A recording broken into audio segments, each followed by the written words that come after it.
تحریک تحفظ آئین پاکستان نے خطے کی بگڑتی ہوئی صورتحال خصوصاً مشرق وسطی میں بحرانی کیفیت پر پارلیمان کے مشترکہ اجلاس کا مطالبہ کیا۔ تحریک تحفظ آئین پاکستان کا اجلاس آباد میں محمود خان اچکزئی کی زیر صدارت منعقد ہوا۔ جاری اعلامیے میں کہا گیا ہے کہ حکومت خارجہ پالیسی اور ابھرتی بحرانی کیفیت پر پارلیمنٹ کا فوری مشترکہ اجلاس طلب کرے اور اجتماعی دانش کے ذریعے ایک قومی پالیسی مرتب کرے۔ تحریک تحفظ آئین نے تجویز دی ہے کہ حکومت ہمسایہ ممالک کا اجلاس بلائے تاکہ مشترکہ لاہ عمل ترتیب دیا جا سکے۔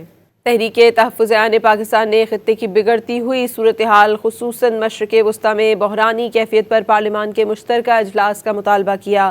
تحریک تحفظ آئین پاکستان کا اجلاس آباد میں محمود خان اچکزئی کی زیر صدارت منعقد ہوا۔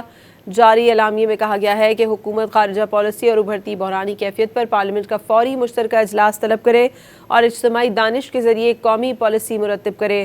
تحریک تحفظ آئین نے تجویز دی ہے کہ حکومت ہمسایہ ممالک کا اجلاس بلائے تاکہ مشترکہ لاہ عمل ترتیب دیا جا سکے۔ تحریک تحفظ آئین پاکستان نے خطے کی بگڑتی ہوئی صورتحال خصوصاً مشرق وسطی میں بحرانی کیفیت پر پارلیمان کے مشترکہ اجلاس کا مطالبہ کیا۔ تحریک تحفظ آئین پاکستان کا اجلاس آباد میں محمود خان اچکزئی کی زیر صدارت منعقد ہوا۔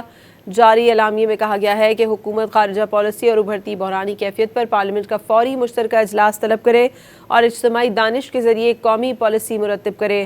تحریک تحفظ آئین نے تجویز دی ہے کہ حکومت ہمسایہ ممالک کا اجلاس بلائے تاکہ مشترکہ لاہ عمل ترتیب دیا جا سکے۔